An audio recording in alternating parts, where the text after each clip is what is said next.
paced and I'm in an analytical thinking mode, it doesn't matter whether I'm 60 or I'm 20. That's when you can deliver the efficacy stats. So Yep. what we have to understand is how people are processing at different moments and make that match. And this is, I do a lot of this in consulting. This is what we do. We analyze the whole journey for processing style. And I then love you can do something that allows you to tailor at scale. But you have to let go of some assumptions, and you have to kind of back up from some of the really charming and rich work that gets way down into the details, because it can limit your ability to scale, and it can be so wrong. It well, can be wrong. You really get it wrong. it can eliminate your ability to scale if the cost of the creative and the hours deployed against it aren't for a meaning enough scale to actually impact your business. Yep, exactly. Thank you. Thank you. Great talking to you. That was fantastic. Thank you, Gary. Talk soon. Take it away. Next up, we've got one of my favorites, Kaylin McNamara, in the house. She's our Chief Business Officer. Hi, Kaylin. A little sunny behind me. I know, it's good. You got the angelic view. We could use a little sunshine in a 30-degree northeastern weather pattern, I think. We're going to bring on some heat. We got some heat coming next with Mandy Rossi. She's the CMO of Michaels. So nice to see you. Hi. Mandy, I can't believe you guys have 1,300 stores and you're running all the e-commerce as well. Oh my goodness. Yeah, you got it. I think Michael's is sometimes bigger than people think. 1,300 stores almost. Well, I can't wait to listen to this one, so I'm going to let you guys take it away. Awesome. Thank you. Andrea. Hi there. We'll get right into it. Just knowing your career, most recently in retail, but also CPG analytics companies, I'd imagine this concept of brand performance is not a new one for you in terms of how do you balance sort of brand building with sort of the demand generation that's required at any company. But obviously the landscape has also changed dramatically, even probably in between the two last gigs you've even had. Yeah. Would love to hear about kind of what have been some of the unlocks for you and where have you found success in following brand and performance activities, whether it's in your current role or even in previous gigs as well. Yeah, sure. I mean, a lot of it has been said, very well said by those who came before me. So much is about the consumer, right? To go back to what Janelle said as well, and understanding your consumer, where they are in a journey, where they are in that moment in time, but then also your brand. So I'll use Michaels as an example. We are a promotional brand, so promotions and performance is part of the DNA of our brand, and it's what customers expect from us. Our category is also very high-low, so that's different than like when I was at P&G working on like Tide or Pampers. It manifests in a little bit of a different way, just based on what the DNA of the brand is. But I always tell my team, which others have said this as well, like everything has to be on brand and everything has to perform. It's just about getting clear on what the KPI is that you're optimizing towards. So different than like when I was at P&G, like right now we're going into our holiday season. It manifests in a little bit of a different way, just based on what the DNA of the brand is. But I always tell my team, others have said this as well, like great example. Everything has to be on brand and everything has to perform. Very just about getting clear on what the KPI is to the holiday season. You're optimizing towards. Different than like when I was at P&G, like right now we're going into our holiday season. It manifests in a little bit of a different way, just based on what the DNA of the brand is.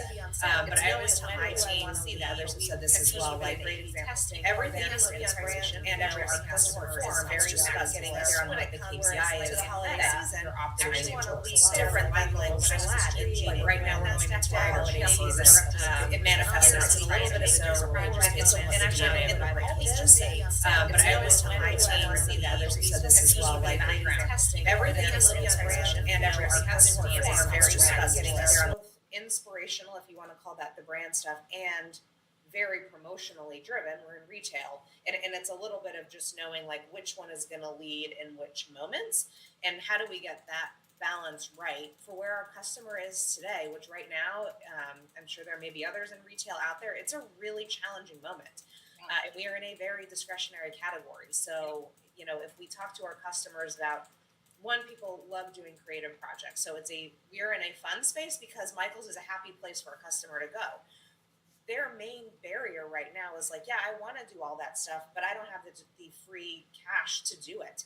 So they need the discounts, they need the rewards offers, things like that to help get over what their main sort of trial or purchase barrier is right now. Maybe other times it's the know how to do it. So it's kind of knowing who we're talking to and sort of where their mindset is and what that context is, and just playing with the dials. Yeah, the contextual relevance of the distribution of those messages is what kind of the strategy is kind of in a modern world. Speaking of contextual relevance of brand, as a loyal customer myself, I've noticed the glow up recently with the 50th anniversary. I know that the brand has undergone kind of an evolution of the identity. You have a new tagline around kind of everything to create anything. Tell us about the impetus of this refresh and this evolution and how you see it playing into the long-term growth strategy for the brand. Yeah, so a few things. Yes, we turned 50 this month, which is very exciting. He's the new 30, by the way. Yes, good. Thank you. I appreciate that on a personal basis as well. Um, Michael's has been on a transformation journey. I joined the brand about a year and a half ago, and kind of in that same time frame, the business has transformed. So we obviously throughout COVID, there was a big boom in arts and crafts as people were doing more creative projects when they were at home. But obviously, there was a lot of e-com transformation that went along with that. So even just in the last year, we've replatformed our site. We've launched our third-party marketplace business. We just launched our Maker Place business. It actually came out of beta earlier this week, which is our handmade marketplace. We're opening new small format stores. We launched a credit card. We relaunched our rewards program. So there had been a lot of real transformation around the customer experience of Michael's as a whole. And the brand had not really evolved to tell that story. And even just where the consumer mindset was, our prior branding had been done at the end of 2019 and really carried through COVID, which was not a promotional time for all the reasons many of us know at this point in time due to supply chain and other things. So it worked really well for the big inspirational storytelling. It was very influencer centric, but the promotionality actually had gotten lost as well. So we were sort of coming out of that COVID timeframe with a business that had transformed. So it was time to look at the branding as well. And one of the big things very relevant to the brand formance conversation is we need to show up as one brand. And as promos had sort of started to come back late 21 into 22, Michael's had evolved to there was like beautiful brand campaign stuff that would run. And then all the promotional work literally looked like a different brand. Looked very promotional. And it was like these two things don't quite fit. So we needed to sort of take a step back and say, look, we are here to serve all creative people now across this sort of broader playing field that Michael's now has in front of us. And we need it all to feel cohesive. And so some of it was, yes, there's like the bigger brand messages. Our campaign is all about helping people go from ideas to I did it. But even like having a design system that works really hard and can flex up and down was one of the biggest things we needed. And now, especially fast forward to more AI driven content automation, having a design system that is flexible but tight also helps to drive that consistency as we pump out a lot more content, some of which a human creates and some of which might get put together in other ways. Love it. I'd love to click down more into Maker Place because I know that was new news officially sort of. Would love to hear more. I think what's amazing about sort of the platform is it feels very from the community, and it feels very informed by what seems like a lot of listening you've done as an organization. So would love to understand a little bit of sort of what led to the launch of that platform and where do you see that kind of playing in the long-term strategy as well? Yeah, so first, thank you for saying that. We have worked very hard to have Maker Place really be a place that is all about celebrating all things handmade. So it is our handmade marketplace. Our aspiration is you're only going to find handmade stuff there. So it's not drop ship items. We sell a lot of that stuff on the Michaels side, but this is really for people, one, who are Michaels customers. We know there are a lot of them who are sellers, who maybe go to craft fairs or they were selling previously on Etsy. And we wanted to give them a solution within the Michaels ecosystem to do that. And we did spend a lot of time with them to understand really what their aspirations are. We want to help them grow their business. We are doing it with significantly lower fees than the other available options, no listing fees, to hopefully make this a very maker-friendly site where we can support our customers in growing their businesses. We heard from the makers that 3/4 of them said they felt like there was a lot of need for a better solution in this space. And then we worked with them to really design around that. At the same time, we know our creative customers on the Michael side also love to buy handmade goods. So this allows us to sort of meet both the seller and buyer piece together and hopefully offer some really unique and handcrafted things really that does create a community. We also offer classes and how-tos. So if you're someone who's maybe you see a beautiful crocheted thing and you think that's so cool, that maker might actually offer a class so you can learn how to do some of that yourself. And then it's nice for the makers because we give them more ways to earn. So it's not just making the goods you sell, but you can teach a class. And if you fill it up, you're going to make more money, or you have how-to, sort of affiliate lists. So if you do a class and then you go and buy things from that list from Michael's, then they actually get some reward on that as well. So yeah, we're excited. Literally came out of beta like a day ago, so it's still very early days, but we've gotten lots of great feedback. We already have over 10,000 stores, and we're like a day. And obviously in beta, we had signed some people up mainly through word of mouth. So Amazing. we're really excited to see where it goes. I'm excited. With Halloween behind us, it's officially Christmas in my family. So I'm headed into hosting and gifting mindset. So I'm excited to check it out. But appreciate the time. I know we're at time, but thank you so much. It's so exciting Thanks to for see all having the me. momentum, and appreciate your time. Awesome. Thanks. Bye. Thanks, you guys. That was fantastic. Thank you, Kaylin. All right, next up we have Christina. We've got some exciting news. Her name is going to come up as something that she's not because she just got married. So we like to call Christina X around here, and that's never going to change. Never. Some superpowers. But Christina is no longer Blankenship. She is now Marseca. Yes, I know. I need Thank a you. hard launch strategy. Yeah, exactly. This It's is it. happening today. New brand refresh. Excellent. Well, we're really excited to bring Jason Brock up for a dialogue around all of his fantastic work, specifically end performance and how he drives that for St. Jude, which is a phenomenal organization. We've had the luxury of working with Jason for quite some time. So thank you so much for joining today, and looking forward to this conversation, you guys. Thanks for having me, and congratulations. Thank you. Yeah, I forgot to mention that. Right, surprise. Hard launch the name Next Marketing for the Now. Thank you so much for joining us. I've known you for a few years. Such an honor to work with you guys. We'll get a chance to talk about the mission and all the amazing things you guys are up to. I would love if you could just start with a little bit of context on your background as a performance marketer and just give us a sense for what you're up to at St. Jude. Well, I kind of consider this my third leg of my career, if you will. In my early days, I was in financial services, the early days of online banking. So really started from a digital product perspective. And there's where I kind of developed a passion for product, user experience, and consumer behavior. And then I made a pretty big leap. I made a leap into the marketing agency world. What began as a small digital startup just grew to be part of one of the large holding companies. And we focused on performance media and analytics for Fortune 1000 organizations. And that's a season where we have the shared passion of love, and our numbers really grew, right? We talk about numbers a lot. So love doing that, love solving big problems for clients. But honestly, there was something that was still missing for me. I love the work, love the clients, but was really craving a more tangible way to connect my day-to-day with a bigger purpose. And that journey led me here. It led me here to the Fundraising Awareness Organization for St. Jude. And this mission has just been incredible. Huge global impact, and allows me to just leverage that love of data and media and apply it to something much bigger. Yeah, I mean, even being in an agency, it's like the highlight of my career, getting to apply what we do to such an amazing cause. We don't usually get that honor on this scale, too.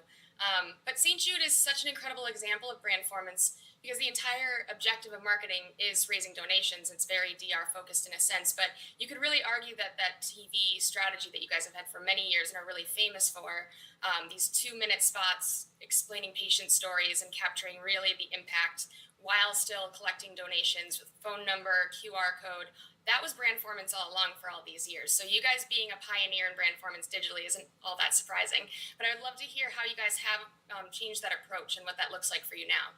Yeah, that fundraising you mentioned, it's an awesome responsibility. The reality is it takes over $2 billion a year to fund the operations of St. Jude and the science and research and patient care there. So yeah, started with, I'd say, those DRTV 2-minute spots you mentioned, but also direct mail and radiothons. Those are early examples of brand performance for us. So we know that consumer behavior changes have evolved over time, but the foundation still holds true.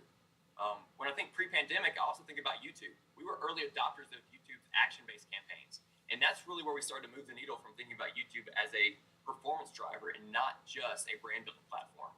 So for over 2 years, our top ad on YouTube, take a guess how long it was. Take a guess. 13 seconds. 5 minutes and 13 seconds. Right.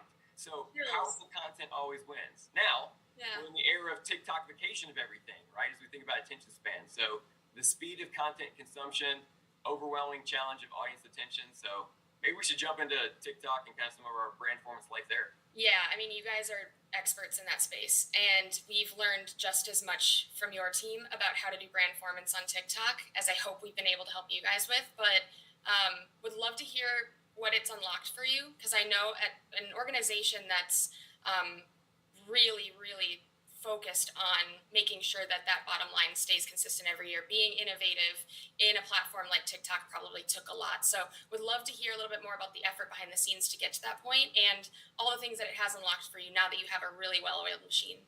Well, I'd say embracing brand performance was honestly out of necessity, right? Most of us marketers, we've heard the phrase, don't make ads, make TikToks. Well, the data plays that out. But really the most surprising thing for me on that platform was how fast the creative fatigues, right? With a platform like TikTok, it moves at the speed of culture. So you practically can't have a sit it and forget it model. So for us, that meant we had to have fresh organic content, and we had to constantly take that organic content that had traction and we had to spark it. And it was out of necessity as much as anything. Yeah, but it also probably was an enormous shift, not only in the performance marketing side, what you needed to facilitate, but on the creative side and the amount of output that you needed to generate, and then probably the level of collaboration that you have with your brand counterparts and performance. As brand performance came together, how did you guys as an organization bring together brand and performance? Yeah, I think for a lot of marketing organizations, they set up brand and performance almost as a competing system. And we know that can't be the case. I think for us, there's really three important things we did. The first thing we actually do is for every employee, they have an annual brand goal. Every employee. So brand health is paramount in all we do. It stays in our DNA. And then operationally, we brought brand advertising and performance media together. One team optimized under a single media mix. So that makes ease of optimization in terms of budgets and allocation. So depending on audience attention or donation intent, we can easily move. And then the last thing I'd say, and this is the hardest one maybe for all of us, is what I call our 180-degree effect. Many marketers start with a creative approach, then how do we push that across every media channel and market, and then report on which audiences respond. We got to flip that to be audience-led. We got to start with what are the audiences in mind? Okay, where are those audiences? Let's understand where they are, and then produce contextually relevant content based on that audience and that platform. And it's easy to say that, it's hard to operationalize that.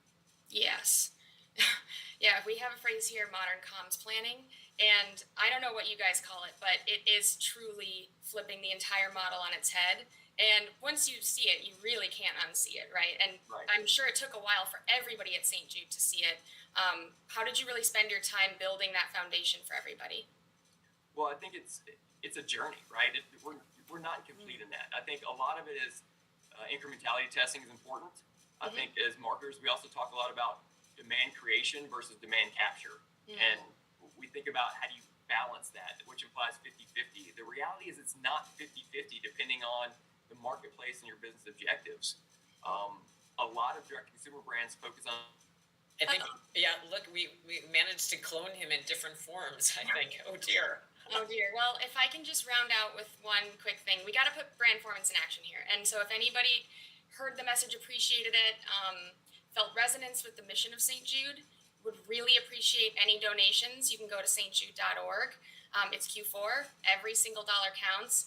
And as Jason said, every single aspect of the organization runs based off donations, from marketing department, patient care. No family or child ever faces a bill because of the humanity of people like who are on this call. So any amount really helps, and would appreciate any donations. I think Jason would be proud of you, Christina, for that one. Always selling. Yeah, we love the work. Is so important that they do, and it's it's such an honor. Oh, we got some people that are screaming in the background. Some initial fans back there, I guess. Oh my goodness! All right, well, let's go save Jason. Hope everything's okay on his side. Yeah, thank you. And thank you so much, and congratulations, Christina. Thank you. See ya. Fantastic. All right, next up we have Chris Anthony from Gallery Media Group. Hey, Chris, how are you doing? Hi, Andre. How are you? Good. You're always bringing up the power on the tail end of the show. Thanks for joining. Wait. All All right, we have a great conversation to round things out. So we've got Patrick O'Keefe, who joins us from Elf Beauty. And Patrick, what don't you do is all I'm going to ask. I mean, this list of everything from paid media, social media, influencer marketing, PR, and it's not just for one brand, but the full portfolio at Elf. I'm exhausted just even talking about it. Well, it's good to see you. Nice to see you. I'll let you guys take it away. All right. Thanks, Andrea. Patrick, so good to see you. Likewise. How are you, Chris? I'm good. I'm excited for this. Huge, obviously, fan of the brand and all the work you guys do. So I'm excited we're ending the show with some good insights from you. Love it. The topic today is brand performance. How do you, as like an organization, just think about branding and performance overall from a philosophy standpoint? We love our community. Everything we do is centered around our community. We listen, we learn. We are a brand of the people, by the people, and for the people. So at the end of every day, we read all of our comments. Our CMO, Corey Marchesotto, is in there all the time, and we are connecting based on what we're seeing, and we're reviewing it and making action against it. I love it. The power of comments on social is pretty wild and so amazing. You guys use that to inform so much of the work. There's so much fun stuff to get through with what you guys are doing. But one thing I think comes to mind is, how do you guys think about culture and talent and creators? You have so many, I think, examples of wins. I mean, Jennifer Coolidge, I feel like you guys really struck gold with that partnership. But talk a little bit about just creators and talent and culture and what has that done in terms of building the brand? They have to be authentic to the brand first. They have to love it first. At the end of the day, if we think about what we did with Jennifer Coolidge, she loved the brand. Her social person was using the product, and Jennifer asked him what the product was, and she's like, let's play with it, let's try it. She tried it, she loved it, and that was the start of that beautiful relationship. And then, of course, her Access Hollywood cameo when the reporter asked her, hey, what do you want your next role to be? And she said, I want to be a dolphin. Of course, dolphin skin was trending on TikTok. So connecting the dots really helped us propel that commercial and into our next campaign that we just launched recently with Dirty Pillows. She is an incredible, incredible talent, and we are so grateful to have her as part of our family as we continue to build the brand. And what I love even more is the comments that people, our community, going back to the community, what they say is we love her. Anything she puts out there, we will buy. And it's truly what they say. And then the other comments they make is, this is what marketing should be. This is what advertising should be. People having fun in this space, just leaning into a cultural moment and finding your way in. I love that. And I think to your point, so many people in our industry talk about authenticity, and it can just be a word we throw around, but I feel like the way you just described that partnership is just definitely the definition of that. So congrats. I love that. It's continuing the work and watching that journey go on. We talked a lot about platforms today, and obviously they're a big core of how you guys talk to your community. I think of Elf as really TikTok. I think you guys were really early on that platform and got tons of press and were really looked at as a thought leader in this space. And I think so many people then started taking cues and building off that success. How do you guys think about TikTok continually, in the world today we're in? What do you think is next of using that platform? Talk a little bit about that. Yeah, no, I love that question. TikTok obviously is there are many platforms. I want to say that too, because I think they're all equally important. They all serve a different purpose. With TikTok specifically, the Eyes, Lips, Face song early on in our journey was really what propelled us into what we call the Billionaires Club. From a views perspective, we did a partnership with Gamers Got Talent as we entered into the gaming space, generated a billion more views for us. And I love our new collaboration that right now we did with Manuel Turizo, as we're leaning into a community that really is about empowering women. And Manuel, we just created another Ojos Labos Cara song, Eyes, Lips, Face in Spanish. And what's super cool about that partnership is that, TikTok was another place that we're leaning in to help expand. It's finding new audiences. It's leaning in where you find the right trend or the right comment that could trigger something. We have an insights team, and every week we sit down and we sit around a table and we talk about what we're learning. And then if we see something, we say something, and then we do something. And I think that's really powerful for companies that really take action when you are listening to a community of people that really help to shape culture. Yeah, and to your point, just the insights are so powerful, and the fact that you guys are putting those in practice is really important and really commendable. in the vein of brand, standing for something, I think is, obviously so important, especially in, the younger generation and really every generation, especially in the world we are in today. Talk a little about purpose. What does purpose mean for the brand and to Elf and to you? Wow, it's everything. we have a framework in which we really lean into. We are bold disruptors with a kind heart. We disrupt norms, we shape culture, and we connect communities. That is a framework that we lean into every project that we do or every campaign. Anytime we sit in a room, we always ask the question. And it always has to come back to a sense of purpose. When I think about, we're one of only 4 out of 4,200 publicly traded companies that have 2/3 women and 1/3 diverse. That is an incredible thing to put out there. And it makes me so proud to be part of a company that really honors and celebrates. She is really Base TikTok, and you mentioned gaming a little bit.